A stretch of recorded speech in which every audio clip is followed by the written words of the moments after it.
আল্লাহ তাআলা বলেন, বান্দা জবান দ্বারা যা কিছু তুমি বলো না কেন, এই কথা চিন্তা করিয়া কথা বলিও। তোমার কাছে আমি আল্লাহ তাআলা সদা সর্বদা একজন প্রহরী নিযুক্ত করে রেখেছি। তুমি ভালো কথা বলো আর মন্দ কথা বলো, তোমার প্রত্যেকটা কথাকে আমি আল্লাহ তাআলার ওই প্রহরী লিপিবদ্ধ করতেছে। সেজন্যই নবী আমার বলেন, মান কানা ইউমিনু বিল্লাহ, মান কানা ইউমিনু বিল্লাহি ওয়াল ইয়াউমিল আখিরি ফালইয়াকুল খায়রা।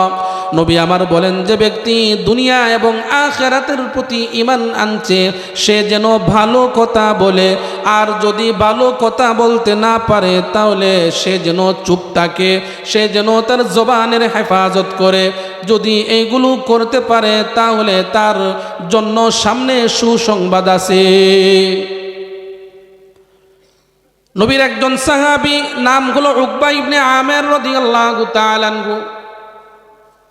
উকবা ইবনে আমের রাদিয়াল্লাহু তাআলা আনহু বলেন, নবীর কাছে আমি গেলাম, গিয়ে বললাম, ইয়া রাসূলুল্লাহ, ইয়া হাবিবাল্লাহ, আমাকে এমন একটা আমল শিখাইয়া দেন যে আমলটা আমার জন্য জান্নাতে যাওয়া সহজ হয়ে যায়। নবী আমার বলেন, আমের, যদি ওই রকম আমল তুমি করতে চাও তাহলে এক নাম্বার হলো তুমি তোমার জবানের হেফাজত করো। জবান দ্বারা কোনো গীবত করবা না, কারো পরনিন্দা করবা না, এই জবানের দ্বারা কারো মনে কষ্ট দিবা না। দুই নাম্বার হলো তুমি তোমার ঘরকে তোমার আশ্রয়স্থল বানিয়ে নাও। এটার দ্বারা উদ্দেশ্য হলো, মুহাদ্দিসিনে কেরাম এই হাদিসের ব্যাখ্যায় লেখেন, তুমি তোমার ঘরকে তোমার আশ্রয়স্থল বানিয়ে নাও। এটার দ্বারা উদ্দেশ্য হলো বাজে আড্ডা তুমি ছেড়ে দাও। তোমার বাজারে কোনো কাজ নাই, তুমি তোমার ঘরের মধ্যে একা বসবাস করো, রাস্তার মধ্যে যাইও না, 5 জন 10 জন 3 জনের সাথে একত্রিত হও না। যদি বন্ধু বান্ধবদের সাথে একত্রিত হও তাহলেই তোমার জবানকে তুমি সঠিকভাবে ঠিক রাখতে পারবা না। এজন্যই আমি নবী হয়ে তুমি উকবা ইবনে আমেরকে আদেশ করতেছি, যদি আল্লাহর তৈরি জান্নাতের মধ্যে যেতে চাও তাহলে তুমি তোমার ঘরকে আশ্রয়স্থল বানিয়ে নাও। 3 নাম্বার হলো অতীতের গুনার জন্য আল্লাহর কাছে কান্নাকাটি করো, আল্লাহর কাছে তওবা করো, আল্লাহ তাআলা মাফ করে দিবেন। এই দুনিয়ার মধ্যে আল্লাহ তাআলা আমাদেরকে পাঠিয়েছেন মুসলমান হিসেবে। কি হিসেবে? আমরা যারা এখানে উপস্থিত আছি আমরা কেউ বলতে পারবো যে আমরা আল্লাহ তাআলার কাছে দরখাস্ত লিখেছি, তারপর দরখাস্ত কবুল করে আল্লাহ তাআলা আমাদেরকে ইমানদার বানাইয়া দুনিয়াতে পাঠাইছেন? এরকম কেউ আছেন এখানে? কথা বলেন না। না, আল্লাহ তাআলা দয়া করে মেহেরবানি করে মুসলমান বানিয়ে তারপর মুসলমানের ঘরে আমাদেরকে জন্ম দিয়েছেন। মুসলমানের ঘরেই আমাদেরকে জন্ম দিয়েছেন। কেন? আল্লাহ তাআলা আমাদেরকে পছন্দ করেন, আমাদেরকে ভালোবাসেন, সেজন্যেই ঈমান দিয়ে দুনিয়াতে পাঠাইছেন। যদি আল্লাহ তাআলা ইচ্ছা করতেন আমাদেরকে হিন্দু, খ্রিস্টান, বৌদ্ধ, নাসারার ঘরে জন্ম দিতে পারতেন না? যে ধর্মের মধ্যে থাকলে জীবন একবারে মৃত্যু পর্যন্ত, শুধু তাই নয়, মৃত্যুর পরেও ওই জাহান্নামের আগুনের মধ্যে আমাদের জ্বলতে হইতো। কিন্তু এমন এক ধর্মে আল্লাহ তাআলা আমাদেরকে জন্ম দিয়েছেন যে একবার যদি খালেস নিয়তে কোনো ব্যক্তি কালিমা পড়ে, এই কালিমার উসিলায় আল্লাহ তাআলা তার পিছনের কবিরা গুনাহ ব্যতীত সমস্ত সগীরা গুনাহগুলো মাফ করে দেন। সুবহানাল্লাহ। এই কালিমার কত পাওয়ার! তো যাক, আমরা মুসলমান, আল্লাহ তাআলার অনেক শুকরিয়া, যে শুকরিয়ার কোনো শেষ করা যায় না। আল্লাহ তাআলা আমাদেরকে এই দুনিয়াতে কত কত নিয়ামত দিয়েছেন, এই নিয়ামতের কোনো শেষ আছে ভাই? এই যে আকাশ, জমিন, বাতাস, রোদ, সব কিছুই আমাদের জন্য আল্লাহ তাআলা সৃষ্টি করেছেন, কিন্তু আমাদেরকে আল্লাহ তাআলা বানিয়েছেন শুধু তার গোলামি করার জন্য। কার গোলামি করার জন্য? আল্লাহ তাআলার গোলামি করার জন্য। ছোট একটি উদাহরণ দেই। আপনি কষ্ট করে সন্তান জন্ম দিয়েছেন, তাকে কষ্ট করে লেখাপড়া করাইছেন, টাকা পয়সা যা কিছু দরকার সব কিছু দিয়েছেন। এই সন্তানটা যদি অন্য কোনো লোককে বাবা ডাকে আপনার সহ্য হবে? কথা বলেন না। ঠিক তেমনিভাবে আল্লাহ তাআলা আপনাকে আমাকে আদর করে যত্ন করে বানাইছেন, বানায়া দুনিয়াতে পাঠাইছেন একমাত্র আল্লাহর গোলামি করার জন্য। বলেন ঠিক না বেটি? এখন আল্লাহ ছাড়া যদি অন্য কারো কাছে মাথা নত করি, অন্য কোনো পীর মাশায়েখ ভণ্ড এগুলোর কাছে যদি গিয়ে ইবাদত করি, তাদের গোলামি করি, সেটাও আল্লাহ তাআলা বরদাস্ত করতে পারে না। সেজন্যই আল্লাহ তাআলা বলেন, বান্দা দুনিয়ার মধ্যে আমি কত কত নিয়ামত দিয়েছি, এই নিয়ামতের গণনা করেও তোরা শেষ করতে পারবে না। এই কথাটাই আল্লাহ তাআলা কোরআনের মধ্যে বলেন, ওয়া ইন তাউদ্দু নি'মাতাল্লাহি লা তুহসুহা ওয়া ইন তাউদ্দু নি'মাতাল্লাহি লা তুহসুহা। আল্লাহ তাআলা বলেন, বান্দারে দুনিয়ার মধ্যে কত কত নিয়ামত তোমাকে আমি দান করলাম, তুমি যদি এই নিয়ামতগুলো গণনা করো, শুরু করে দাও, এই বান্দা আমার নিয়ামত কোনোদিন তুমি গণনা করে শেষ করতে পারবা না। আমি আল্লাহ তাআলার এত এত নিয়ামত তোমার জন্য দিয়েছি,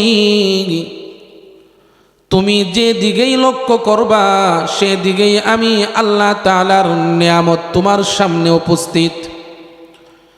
সমস্ত নিয়ামতের মধ্যে আল্লাহ তাআলা কত গুরুত্বপূর্ণ নিয়ামতগুলো আপনার আমার জন্য দিয়েছেন। আল্লাহ তাআলা বলেন, বান্দারে যত যত নিয়ামত তোর জন্য দিয়েছি তার মধ্যে উত্তম কয়েকটা ভালো নিয়ামত হলো, বান্দা তোকে আমি আল্লাহ হাত দিলাম, পা দিলাম, চক্ষু দিলাম, কান দিলাম, এগুলো আমি আল্লাহ তাআলার দেওয়া নিয়ামত। যাদের হাত নাই, যাদের পা নাই, তাদের দিকে যদি লক্ষ্য করা যায় তাহলে বোঝা যায় হাতের কত নিয়ামতের দাম, হাত কেমন দামি জিনিস। আল্লাহ তাআলা বলেন, হাত দিলাম, পা দিলাম, চক্ষু দিলাম, কান দিলাম, সব দিলাম। বান্দা তার মধ্যে এমন একটা আরো বড় নিয়ামত দিলাম, যে নিয়ামতটার নাম হলো জবান। যে সমস্ত মানুষ কথা বলতে পারে না, আল্লাহু আকবার, তাদের কত কষ্ট হয়, তাদের নিজের ভাব মুখ দিয়ে প্রকাশ করতে পারে না, হাতের মাধ্যমে, চোখের মাধ্যমে ইশারা দিয়ে তার মনের ভাব প্রকাশ করতে হয়। কিন্তু আল্লাহ তাআলা আপনাকে আমাকে জবান নামক একটি জিনিস বড় নিয়ামত দান করেছেন। এই বড় নিয়ামতের মতো আর বড় নিয়ামত হতে পারে না। আল্লাহ বলেন, বান্দা এই জবান দ্বারা তুমি তোমার মনের ভাব অন্যের কাছে প্রকাশ করো। তোমার মনের চাহিদাগুলো এই জবানের মাধ্যমে অন্যের কাছে প্রকাশ করো। তোমার কি কি জিনিসের প্রয়োজন হয় এই জবান দ্বারা তুমি অন্যের কাছে প্রকাশ করো। বান্দা এই জবানের দ্বারাই আমি আল্লাহ তাআলা মানুষকে একেবারে মর্যাদা সম্পন্ন বানাইয়া দেই। আবার এই জবানের মাধ্যমে আমি আল্লাহ মানুষকে লাঞ্ছিত অপদস্থ করে দেই। এই জবানের ব্যবহার, সঠিক ব্যবহার, আল্লাহ তাআলা বলেন এই জবান যদি কোনো ব্যক্তি সঠিক কাজে ব্যবহার করতে পারে, এই জবান তাকে জান্নাতের মধ্যে নিয়ে পৌঁছাইয়া দিবে। আর এই জবান যদি কোনো ব্যক্তি ভালো কাজে ব্যবহার না করে, এই জবান তাকে জাহান্নামের মধ্যে নিয়ে যাবে। জবানের ভালো ব্যবহার কি? আল্লাহ তাআলা বলেন, বান্দা জবান তুমি এমন কাজ করবা, জবান দিয়ে এমন কথা বলবা যাতে করে কারো মনে কষ্ট না লাগে, কারো মনে আঘাত না লাগে। জবানের দ্বারা তুমি ভালো ব্যবহার করবা, আর এই জবানকে তুমি এমন কাজে ব্যবহার করবা যে কাজ করলে তোমার জবানটাও হেফাজত থাকে এবং তোমার আমল নামায় নেকি লেখা হয়। এই জবান দিয়ে তুমি আল্লাহর জিকির করবা,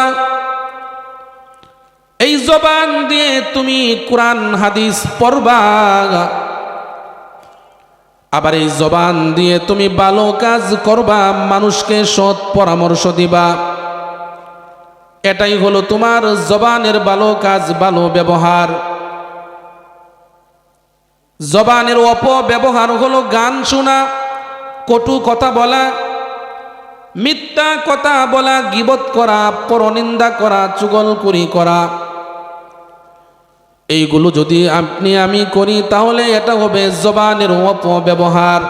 আর যদি এই জবান দ্বারা কোরআন তিলাওয়াত করি, ভালো কথা বলি, মানুষের সঙ্গে ভালো ব্যবহার করি, তাহলে আল্লাহ তাআলা বলেন এটা হবে জবানের ভালো ব্যবহার।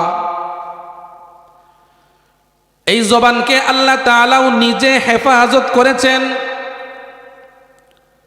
আল্লাহ তাআলা বলেন, বান্দা এই জবান আমি আল্লাহর কাছে এত দামি জিনিস, আমি আল্লাহ ইচ্ছা যদি করতাম এই জবানকে অন্য জায়গার মধ্যে স্থাপন করতে পারতাম, কিন্তু একটা মানব দেহের মধ্যে সবচাইতে আকর্ষণীয় জায়গা হলো মানুষের চেহারা। আল্লাহ বলেন, বান্দা ওই আকর্ষণীয় জায়গার মধ্যে আমি আল্লাহ জবানটাকে তোমার মধ্যে স্থাপন করে দিলাম।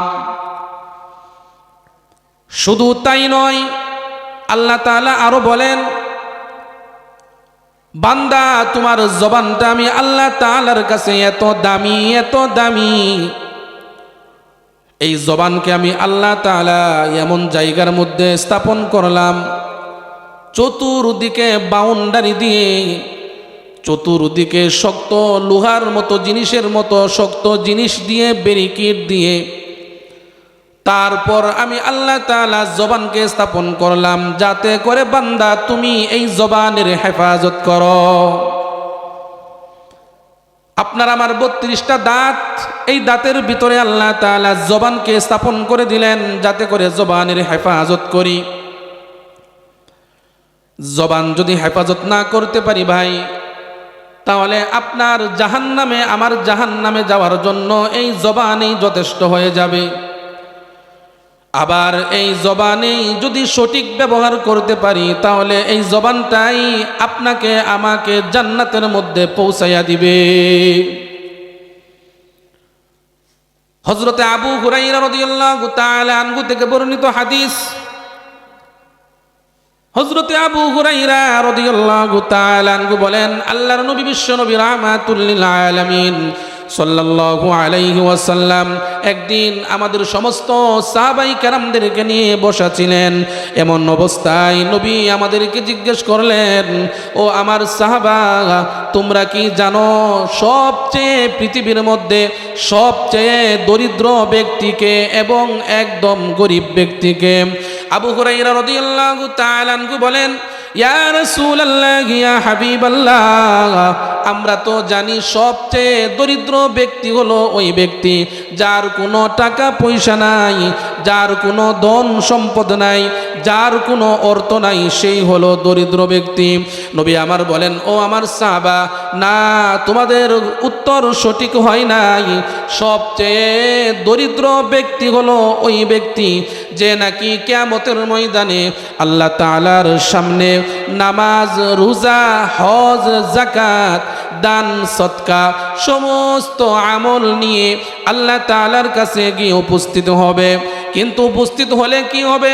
দুনিয়ার মধ্যে সে জবানকে ভালো কাজে ব্যবহার করতে পারে নাই, এই জবানের দ্বারা ভালো কথা বলে নাই, এই জবান দ্বারা মানুষকে কষ্ট দিয়েছে, জবান দ্বারা কটু কথা বলে মানুষের অন্তরের মধ্যে আঘাত দিয়েছে, এই জবান দ্বারা মানুষকে অনেক আঘাত করেছে, কষ্ট দিয়েছে। কিয়ামতের ময়দানে আল্লাহ রাব্বুল আলামিনের কাছে ওই সমস্ত মানুষ অভিযোগ পেশ করবে, ওগো আল্লাহ, তোমার এই বান্দা দুনিয়ার মধ্যে আমাদেরকে কষ্ট দিয়ে কথা বলেছে, তোমার এই বান্দা দুনিয়ার মধ্যে এই জবান দিয়ে কটু ভাষায় কথা বলেছে, গালাগালি করেছে, গালমন্দ করেছে। ওগো আল্লাহ, আজকে তার সঙ্গে আমাদের হিসাব নিকাশ হবে। দুনিয়ার মধ্যে আমাদের কাছে ক্ষমা চাই নাই। আল্লাহ তাআলা বলেন, আয় তোরা সবাই আমার সামনে আয়, তার সঙ্গে হিসাব নিকাশ আমি আল্লাহই করব। আল্লাহ তাআলা যখন তাদেরকে সামনে আনবেন, সামনে আনার পর নবী বলেন সাহাবায়ে কেরামদেরকেও, আমার সাহাবা, আল্লাহ তাআলা ওই নেককার যে দুনিয়ার মধ্যে বান্দারা ছিল, যে নাকি নামাজ, রোজা, নফল ইবাদত, দান, খয়রাত সব কিছু নিয়ে আল্লাহ তাআলার দরবারে উপস্থিত হয়েছিল, আল্লাহ তাআলা তার আমলগুলো থেকে একটু বা অল্প অল্প আমল দিতে থাকবেন সমস্ত মানুষদেরকে। নবী আমার বলেন দিতে দিতে একটা সময় এমন আসবে ওই নামাজি ব্যক্তির আমল শেষ হয়ে যাবে, কিন্তু তার পাওনাদার এখনো বাকি থাকবে। আল্লাহ তাআলা ওই সময় বলবেন তোমার কোনো আমল নাই, দুনিয়ার মধ্যে সমস্ত আমল তুমি করেছো, কিন্তু তোমার জবানকে তুমি হেফাজত করতে পারো নাই, তোমার জবানকে তুমি সঠিক কাজে ব্যবহার করতে পারো নাই, সেজন্য তোমার সমস্ত আমল মানুষে বন্টন করে নিয়ে গিয়েছে। সুতরাং আজকে যেহেতু কিয়ামতের ময়দান, হাসরের ময়দান, তোমার যেহেতু কোনো আমল নাই, সুতরাং তোমার ঠিকানা হয়ে গেল জাহান্নাম। এজন্যই জবান এমন একটা জিনিস, এই জবানকে যদি সঠিক কাজে ব্যবহার করা যায়, জবান আপনাকে আমাকে জান্নাতের মধ্যে নিয়ে যাবে। আর এই জবান যদি সঠিক কাজে ব্যবহার না করি, তাহলে আপনার আমার জাহান্নামে যাওয়ার জন্য এই জবানটাই যথেষ্ট। নবী আমার বলেন, ও আমার উম্মতেরা,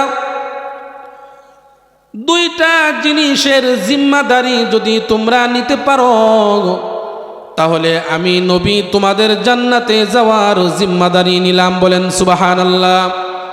নবী আমার বলেন দুইটা জিনিস, এক নাম্বার হলো দুই চুয়ালের মধ্যবর্তী জায়গা, অর্থাৎ জবান মানে জিহ্বা, এই জিহ্বার হেফাজত যদি তুমি করতে পারো, আর হলো লজ্জাস্থানের হেফাজত যদি তুমি করতে পারো, আমি নবী ওয়াদা দিলাম তোমার জান্নাতে যাওয়ার জিম্মাদারি স্বয়ং আমি নবী হয়ে গেলাম।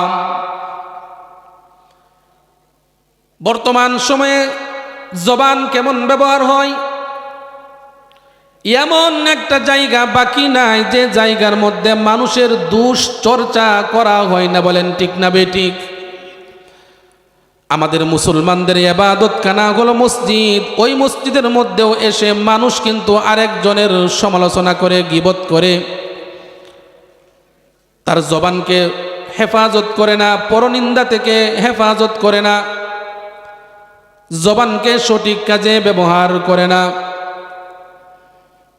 আপনি আমি মনে করি আমাদের অনেক আমল, 5 ওয়াক্ত নামাজ জামাতের সাথে আদায় করি, রোজা রাখি, হজ করি, দান সদকা করি, আল্লাহ তাআলা হয়তো আমাদেরকে জান্নাত দিয়ে দিবেন। ও ভাই, কিন্তু যদি জবান দ্বারা অপব্যবহার করি জবানটাকে, এই আমল কিন্তু কাজে আসবে না। তার একটি উদাহরণ হযরত মাওলানা শাহ আশরাফ আলী থানভী রহমতুল্লাহি আলাইহি সুন্দর একটি ঘটনা উল্লেখ করেছেন। আপনার আমার আমল কিভাবে নষ্ট হয়ে যাচ্ছে এই কথাটা বোঝানোর জন্য আশরাফ আলী থানভী রহমতুল্লাহি আলাইহি বলেন, একজন যুবক ছিল, যে যুবকের সুন্দর একটি ঘোড়া ছিল। ঘোড়া, সে নাকি অনেক দ্রুতগামী ঘোড়া, সুস্বাস্থ্যের অধিকারী, ঘোড়াটা দেখতেও অনেক সুন্দর, অনেক দৌড়ের মধ্যে সে 1 নাম্বার, তাকে অন্য কোনো ঘোড়া দৌড়ের মধ্যে পিছনে ফেলতে পারে না। কিন্তু আশরাফ আলী থানভী রহমতুল্লাহি আলাইহি বলেন, ওই যুবক তার ঘোড়াটা নিয়ে কোথাও বের হইতে পারতো না, এই ঘোড়া সে ব্যবহার করতে পারতো না। তার কারণ হলো ঘোড়াটার একটা বাজে অভ্যাস ছিল, মানে বদ অভ্যাস ছিল। সেই বদ অভ্যাস হলো ঘোড়াটা রাস্তার মধ্যে দিয়ে যখন তাকে বের করা হতো, তখন তার প্রস্রাব অথবা পায়খানা যখন তার হাজত হইতো, প্রস্রাব পায়খানা করার পর পিছন দিয়ে তার চেহারাটাকে ঘুরাইয়া নাক দিয়ে ওই পেশাব বা পায়খানার ঘ্রাণ নিত। যেখানেই যাইতো এই কাজ এই ঘোড়া করে। এই যুবক এবার বলে, আমার ঘোড়া দিয়ে আমি কোথাও যাইতে পারি না। আশরাফ আলী থানভী রহমতুল্লাহি আলাইহি লিখেন, এই যুবক একদিন তার জরুরি কাজে অন্য কোথাও সফরে বের হবেন, কিন্তু চিন্তা করতেছেন এই ঘোড়া দিয়ে আমি কিভাবে সফর করব, ভ্রমণ করব। হঠাৎ করে তাকাইয়া দেখে তার সাথে আরেকজন মানুষ এই রাস্তা দিয়ে সফর করবে। ওই যুবক এবার ডাক দিয়ে বলেন, ভাইজান আপনিও কি এই রাস্তা দিয়ে যাবেন? যুবক বলেন, হ্যাঁ আমিও এই পথ দিয়ে যাব। এই ঘোড়াওয়ালা যুবক ভাইটি বলেন, ও ভাই আমার ঘোড়াটা একটা বাজে অভ্যাস, এইরকম করে তাকে নিয়ে যদি আমি কোথাও সফরে বের হই 1 ঘন্টার জায়গায় আমাকে 5 ঘন্টা সময় অতিক্রম করে ফেলে। আপনার কাছে আমার বিনীত অনুরোধ হলো আমি আমার ঘোড়া নিয়ে সামনে সামনে অগ্রসর হব, আর আপনি আপনার ঘোড়াটা পিছন দিয়ে নিয়ে আসবেন। আমার ঘোড়াটা যখনই পিছন দিকে তার চেহারাটা ঘোরানোর জন্য চেষ্টা করবে, ভাই আপনি আপনার হাতের চাবুক দিয়ে সঙ্গে সঙ্গে আমার ঘোড়ার পাছার মধ্যে আঘাত করবেন, যাতে করে আমার ঘোড়াটা পিছন দিয়ে তাকাইতে না পারে। ওই ভাই বলেন, ঠিক আছে ভাই রওনা করুন, আমি আপনার পিছনে পিছনে আসি। যুবক এবার ঘোড়ার মধ্যে উঠল, সামনে অগ্রসর হইতে লাগলো। সকাল থেকে নিয়ে যখন বিকাল হয়ে যায়, যাইতে যাইতে সারা দিনের পথ অতিক্রম করলো। এক জায়গায় গিয়ে দিকে মোর ওই পিছনের লোকটি বলে, ভাই যান আমার গন্তব্য এবার এই দিকে, আমি এই দিকে চলে যাব, আপনি যাবেন ওই দিকে, আপনি ওই দিকে চলে যান আর আমি এই দিকে চলে যাই। যুবকের কাছ থেকে দুজন বিদায় নিয়ে 2 দিকে চলে গেল। ওই প্রথম যুবকটা যখন তার ঘোড়াটা নিয়ে সামনের দিকে অগ্রসর হতে লাগলো, ঘোড়া এবার চিন্তা করে ব্যাপার কি, এতক্ষণ আমার পাছার মধ্যে আঘাত করা হয়েছে, কিন্তু এত সময় হয়ে গেল এখন তো আমার পিছনে কেউ আঘাত করে না, ব্যাপারটা কি হলো? আমি একটু পিছনের দিকে সাহস করে তাকাইয়া দেখি কেউ আছে নাকি। ওই ঘোড়া পিছনের দিকে তাকায়, পিছনের দিকে তাকাইয়া দেখে কোনো মানুষ তার পিছনে দেখা যায় না। ঘোড়া এবার মনে মনে ভাবলো, সারাদিন আমাকে আঘাত করে করে তুমি এত দূর পর্যন্ত আনছ, আমার অনেক কষ্ট হয়েছে, আমার অভ্যাস আমি ছাড়তে পারবো না। এই চিন্তা করে ঘোড়া আবার পিছন দিক দিয়ে তাকাইয়া ওই যুবককে উপরে বসাইয়া এমন একটা দৌড় দিল, কষ্ট সব কিছু পিছনে ফেলে দিয়ে ওই ঘোড়ার মালিকের যে বাসা ছিল আবার ওই বাসার মধ্যে গিয়ে উপস্থিত হয়ে গেল। যুবক এবার চিন্তা করে ব্যাপার কি, সারাদিনের কষ্ট আমার বিফলে হয়ে গেল। হাইরে আমি আর একজন লোকের সাহায্যে আমি সারাদিনের রাস্তা অতিক্রম করলাম, কিন্তু আমার ঘোড়া তার অভ্যাস অনুযায়ী আবার আমাকে বাড়ির মধ্যে নিয়ে আসলো। আশরাফ আলী থানভী রহমতুল্লাহি আলাইহি বলেন, ও দুনিয়ার মানুষ, তোমরা মনে মনে মনে হয় চিন্তা করো, রাতে নামাজ পড়ি, রাতে আল্লাহর জিকির আজকার করি, তাহাজ্জুদ পড়ি, নফল নামাজ পড়ি, আওয়াবিন পড়ি, ইশরাক পড়ি, আমাকে আল্লাহ তাআলা জান্নাত দিবেন। ও ভাই এই যে আমল করতেছি, আমল করার পর কিন্তু নিজের জবানের হেফাজত করি না। সকাল যখন হয়ে যায় চায়ের স্টলের মধ্যে বসিয়া গীবত করা শুরু করি, পরের সমালোচনা শুরু করে দেই। আপনার আমার আমলগুলো কিভাবে নষ্ট হয়? ওই ঘোড়া সারাদিন অতিক্রম যেমন করলো, সন্ধ্যার সময় আবার যখন বাড়ির মধ্যে ফিরে আসলো, আশরাফ আলী থানভী রহমতুল্লাহি আলাইহি বলেন, ও দুনিয়ার মানুষ, তোমরা মনে মনে ভাবো তোমাদের অনেক আমল হয়ে গেছে, কিন্তু জবানের অপব্যবহার করার কারণে তোমাদের সমস্ত আমল ধ্বংস হয়ে যাচ্ছে। এজন্য ভাইয়েরা আমার, জবানের হেফাজত করতে হবে। এই জবান দিয়ে কখনো মিথ্যা কথা বলা যাবে না, এই জবান দিয়ে কখনো কারো গীবত করা যাবে না, এই জবান দিয়ে কারো এমন কোনো কথা বলা যাবে না যে কথার দ্বারা অপর ভাই তার মনের মধ্যে আঘাত আসে, কষ্ট পায়। এরকম যদি আপনার আমার জবানের দ্বারা হয়, আল্লাহ না করুন যদি মৃত্যুর আগে তার কাছে ক্ষমা না চেয়ে মারা যায়, মরণ হয়ে যায়, কিয়ামতের ময়দানে তার সাথে হিসাব নিকাশ করে তারপর জান্নাত বা জাহান্নামে যাইতে হবে। সেজন্যই বলেন জবানের হেফাজত করা। বর্তমান সময়ে স্টল বা বিভিন্ন জায়গার মধ্যে জবানকে হেফাজত করার সিস্টেম আছে ভাই? বলেন তো, কথা বলেন না। নাকি গিবতই চর্চা হয়? গিবত আর গিবত। এজন্যই আল্লাহ তাআলা কি বলেন, মা ইয়ালফিজু মিন কাউলিন ইল্লা লাদাইহি রাকীবুন আতীদ। আল্লাহ তাআলা বলেন, বান্দা, জবান দ্বারা যা কিছু তুমি বলো না কেন, এই কথা চিন্তা করিয়া কথা বলিও।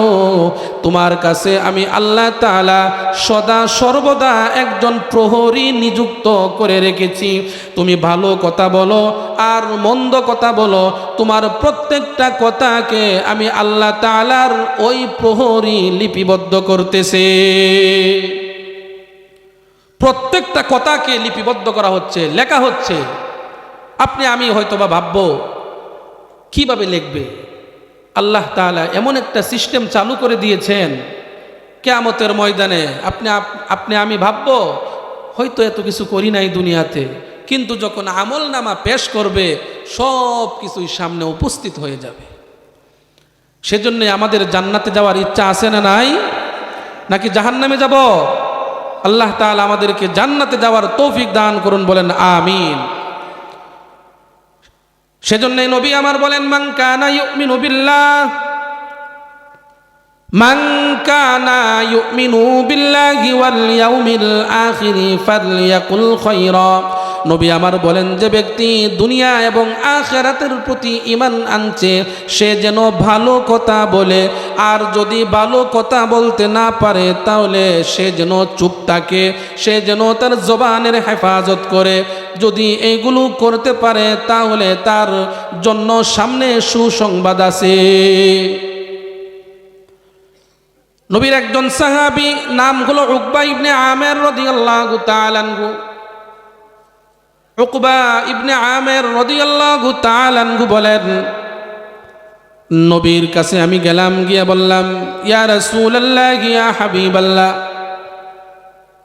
আমাকে এমন একটা আমল শিখাইয়া দেন যে আমলটা আমার জন্য জান্নাতে যাওয়া সহজ হয়ে যায়। নবী আমার বলেন, আমের, যদি ওই রকম আমল তুমি করতে চাও তাহলে এক নাম্বার হলো তুমি তোমার জবানের হেফাজত করো। জবান দ্বারা কোনো গীবত করবা না, কারো পরনিন্দা করবা না, এই জবানের দ্বারা কারো মনে কষ্ট দিবা না। দুই নাম্বার হলো তুমি তোমার ঘরকে তোমার আশ্রয়স্থল বানিয়ে নাও। এটার দ্বারা উদ্দেশ্য হলো, মুহাদ্দিসিনে কেরাম এই হাদিসের ব্যাখ্যায় লেখেন, তুমি তোমার ঘরকে তোমার আশ্রয়স্থল বানিয়ে নাও। এটার দ্বারা উদ্দেশ্য হলো বাজে আড্ডা তুমি ছেড়ে দাও। তোমার বাজারে কোনো কাজ নাই, তুমি তোমার ঘরের মধ্যে একা বসবাস করো, রাস্তার মধ্যে যাইও না, 5 জন 10 জন 3 জনের সাথে একত্রিত হইও না। যদি বন্ধু বান্ধবদের সাথে একত্রিত হও তাহলেই তোমার জবানকে তুমি সঠিকভাবে ঠিক রাখতে পারবা না। এজন্যই আমি নবী হয়ে তুমি উকবা ইবনে আমেরকে আদেশ করতেছি, যদি আল্লাহর তৈরি জান্নাতের মধ্যে যেতে চাও তাহলে তুমি তোমার ঘরকে আশ্রয়স্থল বানিয়ে নাও।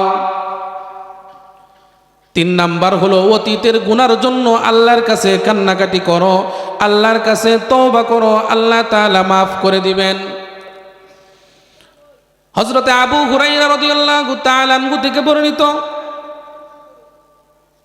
আবু হুরায়রা রাদিয়াল্লাহু তাআলা আনহু বলেন, নবীর কাছে এক ব্যক্তি এসে জিজ্ঞাসা করলো, ইয়া রাসূলুল্লাহ, ইয়া হাবিবাল্লাহ, ওগো নবীজি, এমন একজন মহিলা অমুক মহল্লার মধ্যে, সে নাকি তার রোজার কোনো কমতি নাই, নামাজের কোনো কমতি নাই, দান সদকা করার মধ্যে কোনো কমতি নাই, এমন কোনো আমল নাই সে করে না।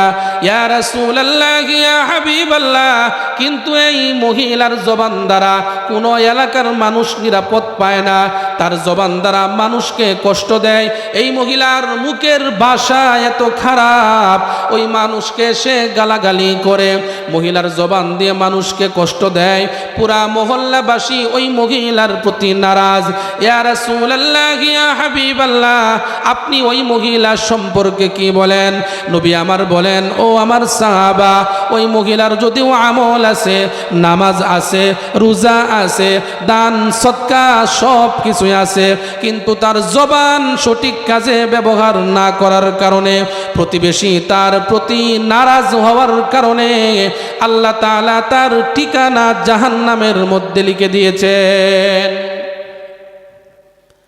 ওই সাহাবী আবার বলেন, ইয়া রাসূলুল্লাহ, একই মহল্লার একজন মহিলা যার নাকি আমল কম, নামাজ কম, রোজা কম, দান খয়রাত কম, নবী গো, কিন্তু ওই মহিলা যখন সে খাবার খায় পনির, ওই খাবারের কিছু অংশ মানুষকে দান খয়রাত করে, কিন্তু পুরা মহল্লাবাসীর মানুষ তার প্রতি সন্তুষ্ট।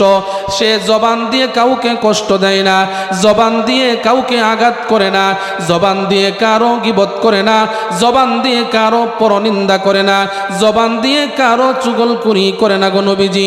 নবী আমার বলেন, সাহাবী, তুমি জেনে নাও, তার আমল কম থাকার পরেও আল্লাহ তাআলা তার ঠিকানা জান্নাতের মধ্যে লিখে দিয়েছে।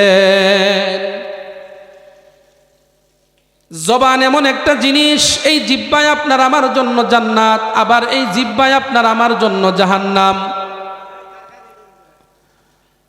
নবীজি বলেন, দুইজন মহিলা রোজা রাখছে, কিন্তু এত পানির পিপাসা তাদের মধ্যে লাগলো। একজন লোক এসে বলতেছে, নবী গো, দুইজন মহিলা রোজাদার। ওদেরকে বলেন তো কথা কম বলার জন্য, এই তোমরা এত কথা বলতেছো কেন, এখানে আওয়াজ করতেছো?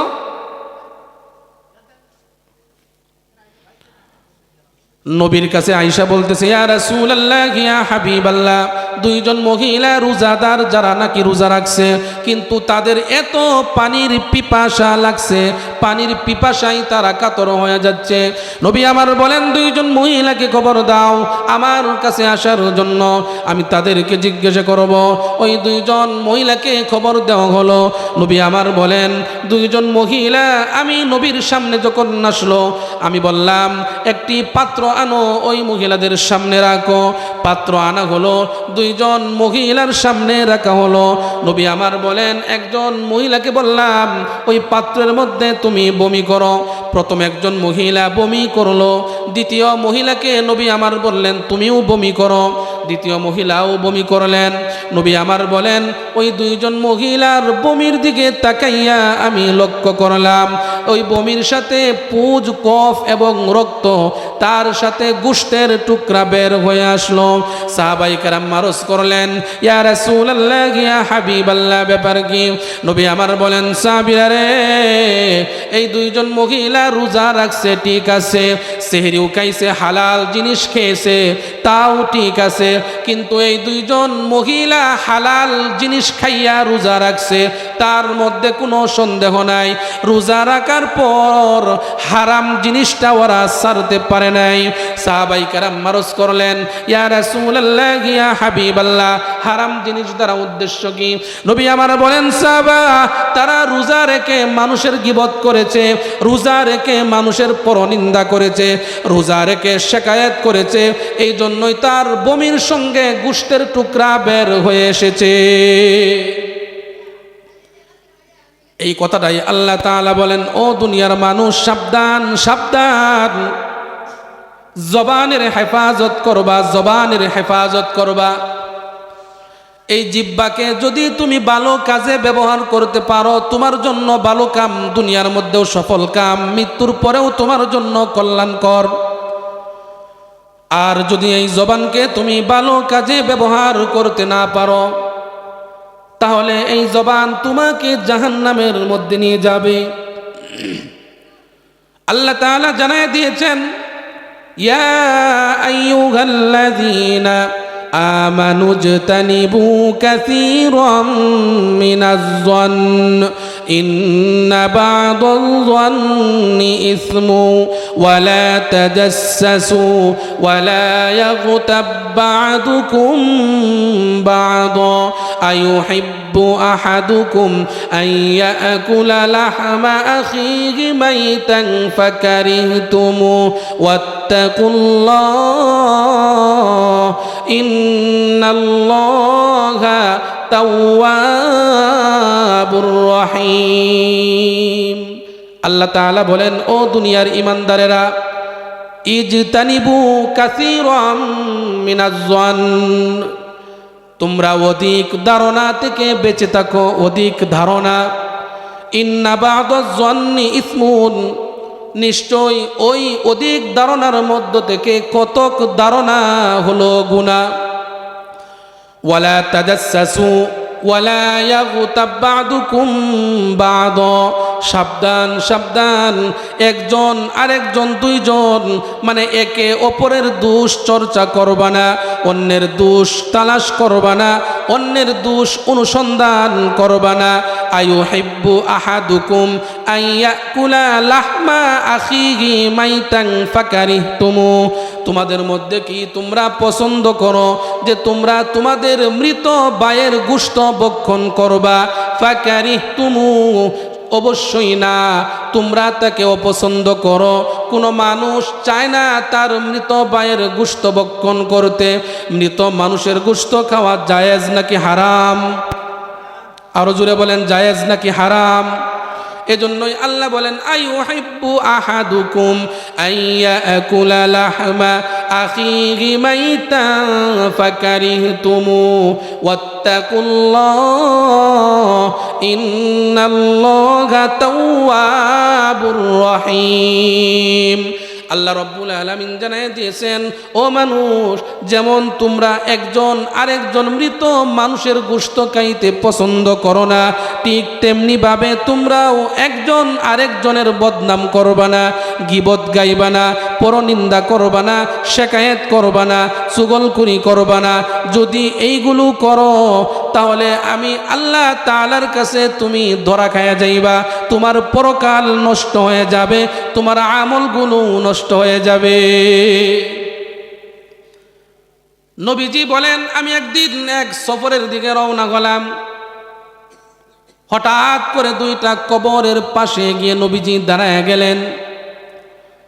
সাহাবায়ে কেরাম মারজ করলেন, ইয়া রাসূলুল্লাহ, ইয়া হাবিবাল্লাহ, হঠাৎ করে আপনি এখানে দাঁড়িয়ে গেলেন কেন? নবী আমার বলেন, আমার পাশে দুইটা কবর, গুরুস্থান, ওই দুই কবরের মধ্যে জাহান্নামের আগুন দাউ দাউ করে জ্বলতেছে, কবরের মধ্যে শাস্তি হচ্ছে, সেজন্য আমি দাঁড়িয়ে গেলাম। নবী আমার বলেন, ও আমার সাহাবা, ওই দুই ব্যক্তির গুরুস্থানের মধ্যে তেমন কোনো বড় গুনার জন্য কবরের মধ্যে শাস্তি হয় নাই, সাধারণ ছোট ছোট গুনার জন্য তাদের কবরের মধ্যে শাস্তি হইতেছে। নবী আমার বলেন, একজন কবরের এক গুরুস্থানের মধ্যে শাস্তি হচ্ছে, তার দুনিয়ার মধ্যে বদ আমল ছিল একটাই, সে প্রস্রাব পায়খানা করার পর ঢিলা কুলুপ ব্যবহার করত না, ঠিকমতো পবিত্রতা অর্জন করত না, পানি ব্যবহার করত না। প্রস্রাব করার সময় ওই প্রস্রাবের ছিটা তার শরীরের মধ্যে এসে লাগতো, যার জন্য এই অপবিত্রতার কারণে আল্লাহ তাআলা তার কবরের মধ্যে শাস্তি দিতেছে। দ্বিতীয় ব্যক্তির কবরের মধ্যে শাস্তি দেওয়ার কারণ হলো, ওই দ্বিতীয় ব্যক্তি দুনিয়ার মধ্যে থাকা অবস্থায় চুগলখড়ি করত, অন্যের গীবত করত, পরনিন্দা করত, একজন আরেকজন মানুষের দোষ চর্চা করে বেড়াইতো। সেজন্যই আল্লাহ তাআলা তার কবরের মধ্যে শাস্তি দিতেছে। গীবত করলে কবরের মধ্যে শাস্তি হয়। গীবত করলে কোথায় শাস্তি হয়? কবরের মধ্যে শাস্তি হয়। নবীজির হাদিস সত্য নাকি মিথ্যা? কোনো সন্দেহ নাই। মুসলমান ভাইয়েরা আমার, যদি আমি অন্যের দোষ তালাশ করি, অন্যের পিছনে লাগি, তার কি দোষ পাওয়া যায় মানুষের কাছে আমি প্রচার করব, এই চিন্তা চেতনা যদি আপনার আমার মধ্যে থাকে, আর যদি এই চেষ্টা করি, তাহলে আল্লাহর রাসূল সাল্লাল্লাহু আলাইহি ওয়াসাল্লাম জানিয়ে দিয়েছেন, ও বান্দা, ও আমার উম্মত, তুমি জেনে রাখো, তুমি যদি অন্যের দোষ চর্চা করার জন্য তালাশ করো, অনুসন্ধান করো, তাহলে আল্লাহ তাআলা তোমাকে তোমার নিজ ঘরের মধ্যে লাঞ্ছিত, অপদস্থ, অপমানিত করবেন। তার বাস্তব প্রমাণগুলো সাইয়্যিদ আরশাদ মাদানী উনি উনার একটা ঘটনা উল্লেখ করেছেন। আমাদের পাশের রাষ্ট্র ভারতের সাইয়্যিদ আরশাদ মাদানী উনি বলেন, আমাদের এলাকার মধ্যে একটা ফ্যামিলি ছিল, সংসার ছিল, মুসলিম ফ্যামিলি, খুব ধার্মিক, আল্লাহওয়ালা। তাদের মধ্যে সর্বদাই আল্লাহর ভয় ছিল, সব সময় নবীজির সুন্নত বাস্তবায়ন ছিল। ওই পাশের বাড়ির একজন মানুষ ওই মুসলিম ফ্যামিলিটাকে মানুষের কাছে কিভাবে ছোট করবে, তাদের সম্মান কিভাবে নষ্ট করবে, এই চিন্তায় 24 ঘন্টায় শুধু লেগে থাকতো, আর পেরেশান আর পেরেশান। ওই এলাকার সমস্ত মানুষ ওই ফ্যামিলিটাকে মুসলিম ফ্যামিলি বলে জানতো। ওই খারাপ বদমাশ মানুষটা একদিন পুরা মহল্লার মধ্যে ঘোষণা করে দিল, তোমরা যে ফ্যামিলিটাকে সম্মান প্রদর্শন করো, যে লোকটাকে এত এত সম্মান দাও, তোমরা কি জানো তার সংসারের মধ্যে, তার ফ্যামিলির মধ্যে কি ঘটনা ঘটলো? এলাকার মানুষ বলেন, না আমরা জানি না। তখন ওই বদমাশ লোকটা বলা শুরু করে দিল, তোমরা কি জানো ওই লোকের একটা ছেলে এবং একটা মেয়ে আছে না? তখন এলাকার মানুষ বলল, হ্যাঁ এটা তো আমরা জানি যে তার একটা ছেলে এবং একটা মেয়ে আছে। ওই বদমাশ লোকটা বলতে শুরু করলো, ওই তাদের মধ্যে আপন ভাই এবং আপন বোন, তাদের মধ্যে অবৈধ সম্পর্ক স্থাপন হয়ে গিয়েছে, যার জন্যে ভাই এবং বোন দুইজন শারীরিক সম্পর্ক করে ওই উনার মেয়েটা গর্ভবতী হয়ে গেল। এই কথা যখন পুরা মহল্লার মধ্যে ছড়ায়া দিল, পুরা মহল্লার মধ্যে যখন এই কথাটা জানাজানি হয়ে গেল, মুসলিম মানুষটা ঘর থেকে বের হতে পারে না, মান সম্মানের প্রশ্ন, মানহানি হয়ে গেল। হাইরে কোথায় যাব, সমাজের মধ্যে মুখ দেখানো যায় না, আমার নামে মিথ্যা অপবাদ দিল। ওই লোকটা ঘরের মধ্যে যাওয়ার পর আল্লাহ তাআলার কাছে দু হাত তুলে বলে, ওগো আল্লাহ, আমি মাজলুম, আমার কোনো শক্তি নাই, আমার কোনো সামর্থ্য নাই, আমার উপর এত বড় মিথ্যা অপবাদটা দেওয়া হলো। ওগো আল্লাহ, তার সঠিক বিচার তুমি করবা। আল্লাহ তাআলা সঙ্গে সঙ্গে ওই মাজলুমের দোয়া কবুল করে নিলেন। কিছুদিন যাওয়ার পর হঠাৎ করে দেখা যায় যে লোকটা ওই মুসলিম ফ্যামিলির মধ্যে মিথ্যা অপবাদ দিয়েছিল, আল্লাহর কুদরতিভাবে ওই লোকেরও একটি ছেলে এবং একটি মেয়ে ছিল। ওই দুই আপন ভাই বোনের মধ্যে শারীরিক সম্পর্ক হয়ে ওই মেয়েটা বাস্তবেই প্রেগনেন্ট, মানে গর্ভধারণ করলো। এই কথাটা যখন এলাকার মধ্যে জানাজানি হয়ে গেল, সমস্ত মানুষের কানের মধ্যে যখন পৌঁছে গেল, মানুষ ওই লোকটাকে সিসি লানত দেওয়া শুরু করলো। আর ওই মুসলিম লোকটা আল্লাহর শুকর আদায় করতে লাগলো, ওগো আল্লাহ, যে নাকি আমার উপর এত বড় মিথ্যা অপবাদ দিয়েছিল, তার সঠিক বিচার আল্লাহ তুমি করেছো, তোমার কাছে শুকরিয়া। এই জন্যই আল্লাহ তাআলা নিজেও বলে দিয়েছেন, সাবধান, মুসলমান আরেক মুসলমানের দোষ চর্চা করবা না, দোষ তালাশ করবা না, নিজের দোষগুলো খুঁজে খুঁজে বের করে নিজে সংশোধন হও, এবং যদি সম্ভব হয় অপরকে তুমি সৎ কাজের আদেশ করো এবং অসৎ কাজের নিষেধ করো। কিন্তু আমাদের সমাজে এখন এমন অবস্থা হয়েছে, আল্লাহ, মানে চলার কোনো ব্যবস্থাই নাই, দোষের মানে দোষ নাই তারপরে দোষ খুঁজবো, এরকম সমাজে লোক আসে না নাই ভাই? কিন্তু এই জবানটাকে যদি ভাই হেফাজত করতে না পারি, আহা কি অবস্থা হবে, জাহান্নাম ছাড়া কোনো উপায় নাই। আম্মা জান আয়েশা সিদ্দিকা রাদিয়াল্লাহু তাআলা আনহা বলেন, নবীজির একজন স্ত্রী, তার নাম ছিল সাফিয়া। আম্মা জান আয়েশা রাদিয়াল্লাহু তাআলা আনহা বলেন, নবীকে একদিন আমি তার স্ত্রী সাফিয়া রাদিয়াল্লাহু তাআলা আনহার কথা বলতে শুরু করলাম। নবীর কাছে গিয়ে বললাম, ইয়া রাসূলুল্লাহ, ইয়া হাবিবাল্লাহ, আপনার স্ত্রী সাফিয়া কাযা কাযা, মানে এমন এমন। অর্থাৎ হযরতে সাফিয়া রাদিয়াল্লাহু তাআলা আনহা সামান্য কি ছিলেন? খাটো ছিলেন। তেমন খাটো না, মানে আয়েশা রাদিয়াল্লাহু তাআলা আনহার থেকে সামান্য একটু খাটো। শুধু এতটুকু বলছেন যে ইয়া রাসূলুল্লাহ, আপনার স্ত্রী সাফিয়া মানে কাযা কাযা, মানে এমন এমন।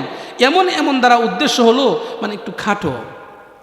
নবী আমার বলেন, আয়েশা, তুমি যে কথাটা বলছো, এই কথাটা যদি আমি নবীজি সমুদ্রের মধ্যে অর্থাৎ সাগরের পানির মধ্যে নিয়ে মিশায়া দেই, তাহলে পুরা সাগরের পানিটা নষ্ট হয়ে যাবে। এবার চিন্তা করেন, শুধু আয়েশা রাদিয়াল্লাহু তাআলা আনহা কি বলছেন যে আপনার একজন স্ত্রী সাফিয়া এমন এমন, মানে একটু খাটো। এই কথাটা সাফিয়া রাদিয়াল্লাহু তাআলা আনহার আড়ালে বলছে, সামনে বলে নাই, আড়ালে বলছে।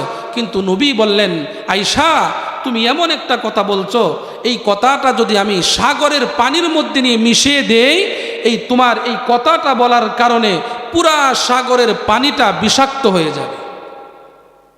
তাহলে গীবতটা কত ভয়ঙ্কর, চিন্তা করছেন? আর এই গীবত আমরা এটাকে গুনাহ মনে করি না। হাদিসের মধ্যে রাসূল পরিষ্কার বলছেন, জিনা করার যে গুনাহ, তার চেয়েও বড় গুনাহ হলো গীবতের গুনাহ। রাসূল পরিষ্কার হাদিসের মধ্যে জানায় দিয়েছে। সেজন্য ভাইয়েরা আমার বলতেছিলাম, এই জবানের হেফাজত যদি করি, তাহলে এই জবান আমাদেরকে জান্নাতের মধ্যে নিয়ে যাবে।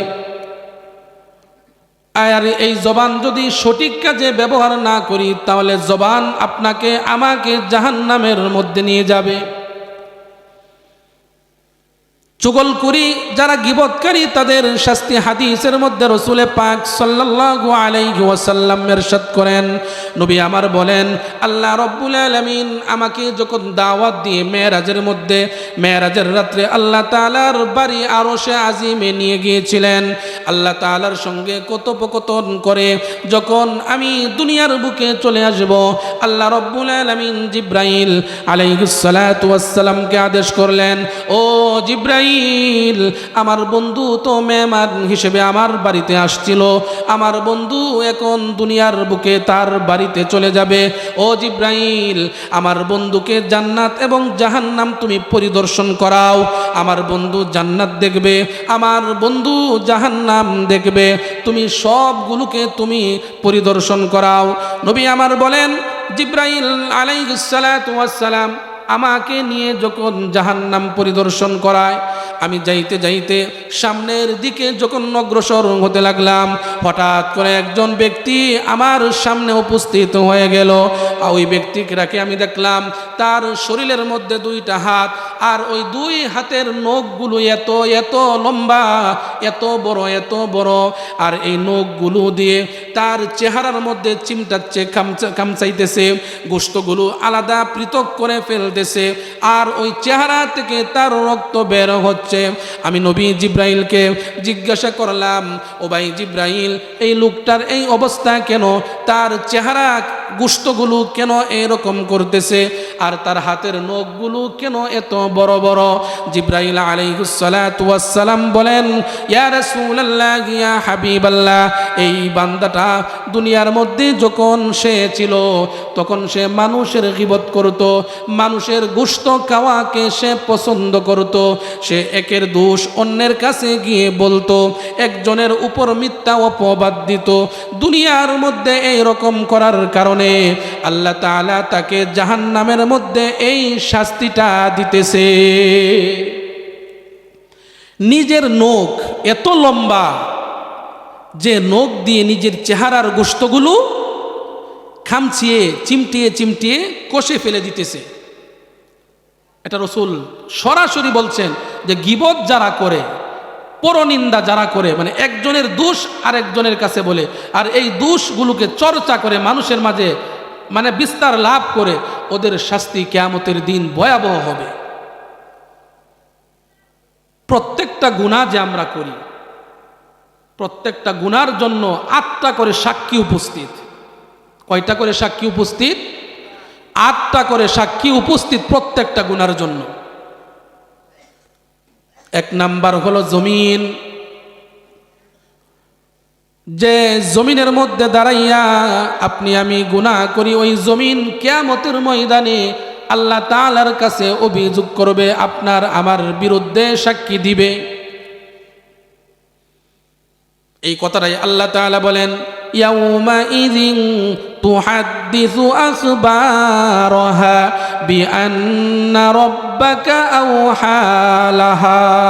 আল্লাহ তাআলা বলেন, বান্দা দুনিয়ার মধ্যে তুমি গুনাহ করবা, জাহান্নামের আগুন যতটুকু সহ্য করতে পারবা দুনিয়ার মধ্যে থাকা অবস্থায় তুমি ওই পরিমাণ গুনাহ করিও। কেননা জাহান্নামের আগুন এত ভয়াবহ, এত ভয়াবহ, জাহান্নামের আগুন সহ্য করার মতো শক্তি পৃথিবীতে কারো নাই। 1 নাম্বার সাক্ষী হলো জমিন। জমিন আপনার আমার বিরুদ্ধে সাক্ষী দিবে। 2 নাম্বার হলো আল্লাহ তাআলা জানায় দিয়েছেন, বান্দা তোমার হাত পা সব কিছু তোমার বিরুদ্ধে কথা বলবে। কিয়ামতের ময়দানে আমি আল্লাহ তাআলা তোমার জবানকে বন্ধ করে দিব। দুনিয়ার মধ্যে যতদিন তুমি থাকবা তোমার জবানকে আমি আল্লাহ তাআলা চালু করে দিব, আর কিয়ামতের দিন তোমার জবানকে আমি আল্লাহ বন্ধ করে দিব। আল ইয়াউমা নাখতিমু আলা আফওয়াহিহিম ওয়া তুকাল্লিমুনা আইদিহিম ওয়া তাশহাদু আরজুলুহুম বিমা কানু ইয়াকসিবুন। আল্লাহ তাআলা বলেন, বান্দারে কিয়ামতের ময়দানে আমি আল্লাহ তাআলা তোমার জবানকে বন্ধ করে দিব, তোমার হাত তোমার বিরুদ্ধে সাক্ষী দিবে, তোমার পা তোমার বিরুদ্ধে সাক্ষী দিবে, তোমার প্রত্যেকটা অঙ্গ প্রত্যঙ্গ তোমার বিরুদ্ধে সাক্ষী দিবে। জমিন সাক্ষী দিবে, হাত পা তোমার আমার বিরুদ্ধে সাক্ষী দিবে। এটা হলো 3 নাম্বার। 4 নাম্বার হলো আল্লাহ তাআলা অন্য আয়াতের মধ্যে বলেন, হাত্তা ইযা মা জাউহা শাহিদা আলাইহিম সামউহুম ওয়া আবসারুহুম ওয়া জুলুদুহুম বিমা কানু ইয়ামালুন। আল্লাহ তাআলা বলেন, বান্দা শুধু হাত পা নয়, তোমার শরীরের কান চক্ষু প্রত্যেকটা অঙ্গ পর্যন্ত তোমার বিরুদ্ধে সাক্ষী দিবে। সেদিন বাঁচার কোনো পথ থাকবে না। এর জন্য ভাইয়েরা আমরা বলতেছিলাম, এই জবানের হেফাজত করা, জবানকে যদি আপনি আমি হেফাজত করতে পারি, রসুল কি বলছেন? 2টা জিনিসের জিম্মাদারি যে নিবে, জান্নাতে যাওয়ার জিম্মাদারি কে নিবে? স্বয়ং রসুল নিজেই নিবে। অন্য হাদিসের মধ্যে রসুল বলেন, প্রত্যেক দিন এই যে রাত্রে আমরা ঘুমাই না, সকাল যখন হয়, সকালবেলা যখন আমরা উঠি, তখন এই জবানকে লক্ষ্য করে হাত পা প্রত্যেকটা অঙ্গ এই জবানকে উদ্দেশ্য করে বলে যে তুমি সঠিক থাইকো, কারণ আমরা তোমার সাথে আছি। তুমি যদি ঠিক থাকো, মানে তুমি জবান যদি ঠিক থাকো, তাহলে আমরাও ঠিক আছি, আর তুমি যদি বেঠিক হয়ে যাও তাহলে আমরাও বেঠিক।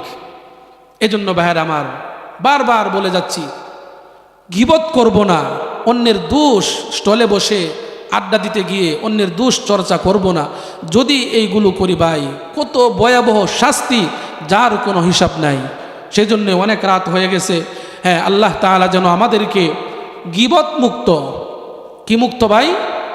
গীবত মুক্ত, অন্যের দোষ যেন চর্চা এইগুলো না করি, এইরকম আমাদের জীবনকে সাজানোর তৌফিক দান করুন, বলেন আমিন। এবং এই জবানকে যেন সঠিক কাজে ব্যবহার করতে পারি, আল্লাহ তাআলা সেই তৌফিকটুকু দান করুন, বলেন আমিন।